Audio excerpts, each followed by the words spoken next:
విద్య ద్వారానే సమాజంలో పేద వర్గాలు అభివృద్ధి పొందుతారని, బాలబాట ద్వారా దళిత పేద వర్గాలలో విద్యాభివృద్ధికి కార్స్ సంస్థ చేస్తున్న కృషి శ్లాఘనీయం.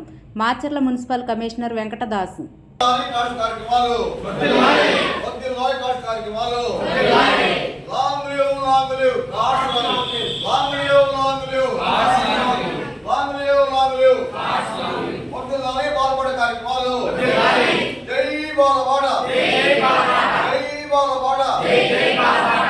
అందరి మాటల్లో కూడా గమనించిన అంశం ఒకటే, ఈ చదువు అనేది ఆగకుండా ముందుకు కొనసాగాలి.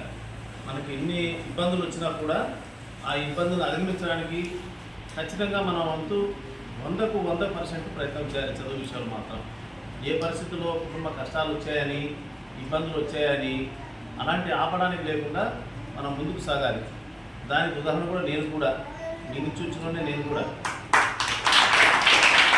చిన్నతనంలో నాన్నగారు చనిపోతే చదువు ఆగిపోయింది. తర్వాత ఆ చదువును 2 సంవత్సరాలు బ్రేక్ అయిన తర్వాత ఇలాంటి పెద్దలంతా వచ్చి ఆ కాలనీలో చదువు ఆపావు, చదువుకు అని మళ్ళీ పంపించారు.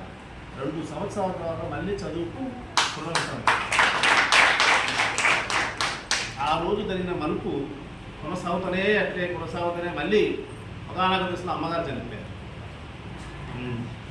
అయినా అమ్మగారు జరిపిన 10 రోజులకే ఈ డిగ్రీ పరీక్షలు రాశారు, సెకండ్ ఇయర్. అదృష్టం కొద్దీ ఆమె చనిపోయిన 8 రోజులు కూడా పరీక్ష కాదైనా కూడా ఇబ్బంది ఏం కలగలేదు. అంటే ఆ పట్టుదల ఆగనే కొనసాగింది. అందుకే నా జీవితాన్ని ఉదాహరణ చెప్తున్నాను. అంతేకాకుండా చట్టం కూడా చాలా బలమైనది కూడా. నేను చదివిన తర్వాత సమాజానికి ఏదైనా పనికి వచ్చేటట్టు ఉండాలి అంటే ఒట్టి చదివే పనికిరాదు. ఇందాక అంబేద్కర్ గారి మాటల్లో కూడా చాలా చోట్ల కూడా ఆయన న్యాయశాస్త్రాన్ని అభ్యసించాడు. అంబేద్కర్ గారు ఆయన జీవితము ఒక సువర్ణ అక్షరం, ప్రతి అక్షరం కూడా ఒక సువర్ణ అక్షరం ఆయన జీవితం. అటువంటి చదువు చదవాలనే ఉద్దేశంతో మళ్ళీ న్యాయశాస్త్రానికి అంకితమై న్యాయశాస్త్రంలో పట్టా సాధించారు. సాధించిన తర్వాత అనేక న్యాయవాదిగా కూడా కొన్ని చోట్ల పనిచేయడం కూడా జరిగింది. తర్వాత చిన్న ఉద్యోగం రావడంతో మరలా ఆ న్యాయ వ్యవస్థకు మళ్ళీ దూరమై, కానీ ఆ న్యాయశాస్త్రాన్ని ఇప్పుడు కూడా కొనసాగిస్తూ కూడా ఉచిత సలహాలు, న్యాయశాస్త్రంలో ఉచిత సలహాలు అని ఇప్పుడు కూడా మున్సిపల్ కమిషనర్స్తో సంబంధించి ఉచిత సలహాలు ఇప్పుడు కూడా ఇస్తూనే ఉన్నాను. ఎందుకంటే ఈరోజు న్యాయశాస్త్రం డబ్బు మనం చదువులో ఏ పరిస్థితుల్లో ఎన్ని కష్టాలు వచ్చినా కూడా చదువు ఆపకుండా కొనసాగిస్తారని, అంతేకాదు చిన్నపిల్లలకు మీరు ముందు ఈ వయసులోనే చిన్నపిల్లలకు మీరు ప్రోత్సహించడానికి చేయడానికి బాలబాటకు చేసే ప్రయత్నం అందరినీ అభినందిస్తూ సెలవు తీసుకుంటాం. కమిషనర్ గారు గౌరవనీయులు వెంకటదాస్ సార్ గారికి, బాలబాట ఆర్ట్ సంస్థ డిప్యూటీ డైరెక్టర్ అన్నగారు అమర్నాథ్ అన్నగారికి, బాలబాట ఎస్సీఓ గారు మరి వేరుపోగు ప్రసాద్ గారికి, దళిత సేవాదాలు చంద్రం గారికి, మరి వేదిక మీద ఉన్నటువంటి యువస్ అందరికీ, పత్రికా విలేకరులకు నా హృదయపూర్వక నమస్కారాలు తెలియజేస్తూ ఉన్నాం. ముఖ్యంగా ఆర్ట్ సంస్థ ద్వారా అందిస్తున్నటువంటి సేవలు ఎప్పుడూ కూడా మర్చిపోలేనివి. ఎందుకంటే చదువుకోవడానికి పేదరికం అడ్డు కాదని చెప్పేసి మనకి నిరూపించినటువంటి మహానుభావుడు ఎవరైనా ఉన్నారంటే డాక్టర్ బాబాసాహెబ్ అంబేద్కర్ గారు.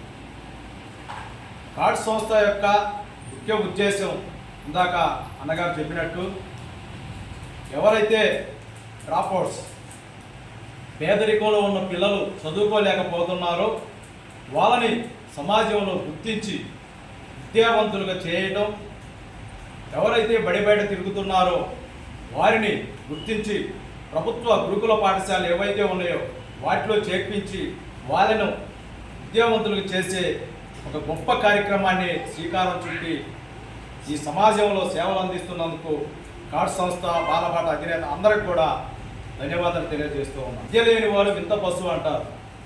మనకి సమాజంలో విద్య అనేది చాలా అవసరం. ప్రతి మనిషి గౌరవింపబడాలంటే విద్య అనేది అవసరం.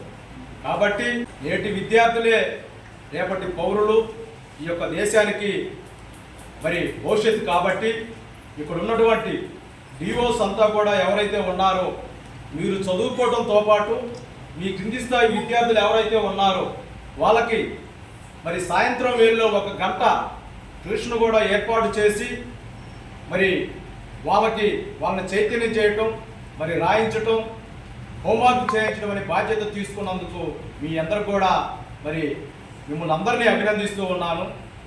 మరి వాళ్ళకి కొద్దిపాటి ఇలాంటి కాస్మెటిక్స్ ఏవైతే ఉన్నాయో ఇవి ఒకటి, అలాగే ఫెస్టివల్స్ వచ్చినప్పుడు క్రిస్మస్ కానీ, ఈస్టర్స్ కానీ, నూతన సంవత్సరాలు కానీ మరి కార్డ్ సంస్థ ద్వారా మరి పేద పిల్లలకు మరి బట్టలు కూడా అందజేయడం అనేది చాలా గొప్ప విషయం.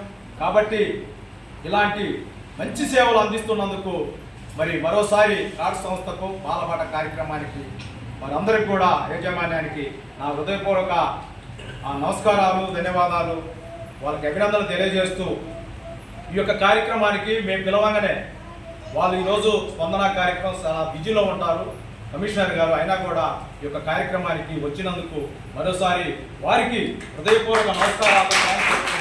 నాకు అవకాశం ఇచ్చినటువంటి బాలబాట డిప్యూటీ డైరెక్టర్ అమర్నాథ్ అన్న గారికి, వేదిక మీద ఉన్నటువంటి పెద్దలందరికీ మరోసారి హృదయపూర్వక జేబీఎంలు తెలియజేసుకుంటూ సెలవు తీసుకుంటాం.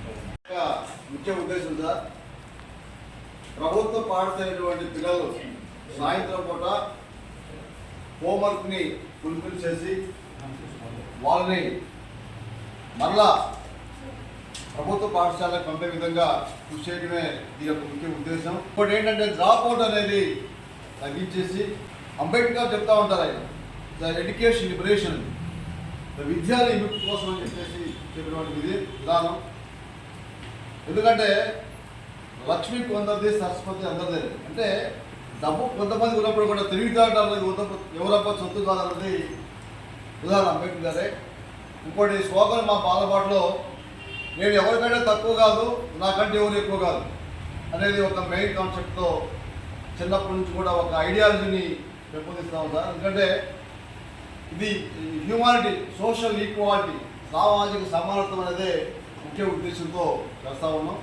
అలాగే యూత్ అంటే యువకులు, అంటే 18 ఏళ్ళ ఉన్నటువంటి పిల్లలు మొత్తం కూడా నుంచి ఈ దేశమైనటువంటి సంపద, భారత సంపద అనేటువంటి వాళ్ళు ఒక నడవలసిన రావాలనేటువంటి నేర్పించి, ఎడ్యుకేషన్ అనే జీవితంలో మరి చాలా ఇంపార్టెంట్. కాబట్టి ఎన్ని కష్టాలున్నా నష్టాలున్నా చదువుకోవడం చాలా విషయం. అది ఆ చదువులు ఈరోజు ఎస్సీ, ఎస్టీ, బీసీ మైనారిటీలో మరి ఇప్పటికీ రాజ్యాంగం భారతదేశ స్వతంత్రం వచ్చి 70 సంవత్సరాలు దాటినప్పుడు కూడా అనుకున్న స్థాయిలో ఇంకా దాన్ని అభివృద్ధి జరగలేదు. కాబట్టి దాని ప్రభుత్వంతో పాటు మా వంతు చిరు సహకారంతో కార్డ్ సంస్థ అనేది మేము ఏరియాలో పనిచేస్తూ ఉన్నాం.